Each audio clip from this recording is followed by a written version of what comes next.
The next thing I'm going to take off is the alternator. I've already disconnected the wiring to it in order to remove the body, so it's just a matter of taking the brackets off. I'm going to leave the brackets with the alternator so I know how exactly they go on, and I'll just take them off, paint them, put them back on, so it'll be easy.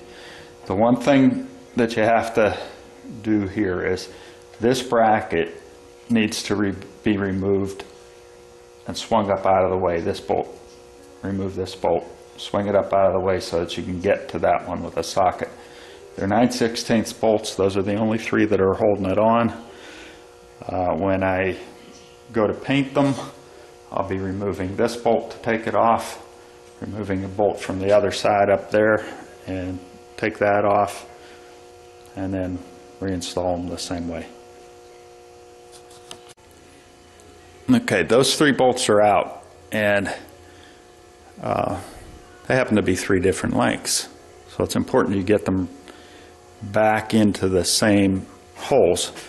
You can tell by the thickness of the bracket that the short one goes here, and I'm putting them back so that I know where they came from. The medium goes here,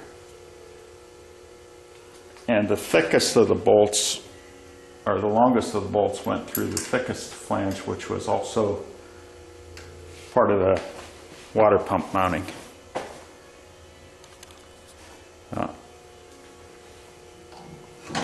The alternator is off, so I'm going to take that and put it on the shelf, and then next we'll tack the power steering.